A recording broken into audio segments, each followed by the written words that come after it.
Indian hospitals, clinics and laboratories sell data without consent. In the last week of December, Delhi-based Sanchita Gupta got routine pregnancy-related scans done from a private clinic. She was told everything was fine and asked to get a second set of scans done within a couple of weeks. Later, Gupta got a call from a stem cell bank congratulating her on the baby. Gupta was shocked how they had got access to her medical data. The caller said he had sourced it from Google. The incident highlights how labs, hospitals, and clinics are rampantly sharing customer medical data with third parties without their consent. In fact, industry experts, chief information officers of hospitals, and privacy advocates said lack of regulation makes the problem even more severe. Big hospitals have some controls in place. However, most diagnostic centers, health clinics, and hospitals share data rampantly based on convenience, said Saumya Vedarth, Director, Cyber Risk Services, Deloitte India. And not just small clinics, even healthcare chains share medical data. Hospitals inevitably end up collecting a lot of data.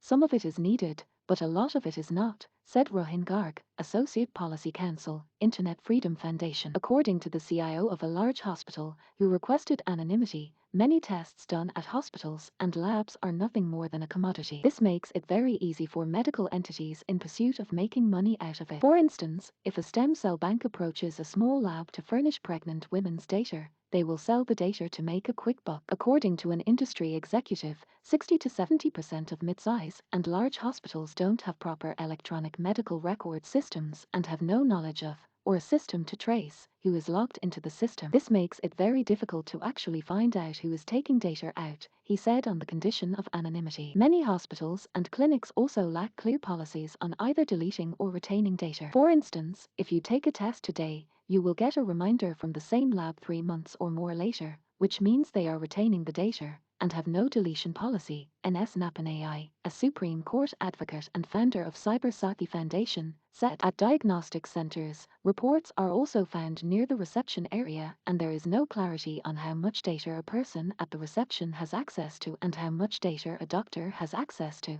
Vedarth said. However, in India, sharing of medical data is not an organized racket, unlike, say, in the US, where there is a syndicated black market for health data. Healthcare data can fetch up to $250 per record in the black market, compared with the next highest valued record of $5.40 for credit or debit cards, as per cybersecurity firm Trustwave. The growing application of artificial intelligence in healthcare has also made patient data a valuable commodity. There are many startups that need actual data to train and test the accuracy of their AI model. To get such data from healthcare institutions, they should ideally seek patient consent, but they usually do not. Lack of data protection laws and the limitation of the health data management policy have allowed the menace to grow. Clause 29.1 of the HDMP under the National Digital Health Mission says data fiduciaries can make anonymized data available for health and clinical research, policyholders, and academic research. In case one finds out that the data has not been masked, legal action can be taken against health authorities concerned. However, it is difficult to trace the source of the breach, Shivankar Pramanik, Senior Director and Deputy Central Intelligence Officer, Information Technology, Digital Transformation, Municipal Health Enterprises, said. However, despite the loopholes, existing laws have some room for liability. Napanai said health data is considered sensitive personal data. What Article 43 of the IT Act effectively amounts to is that a company cannot be negligent in the process of handling health data,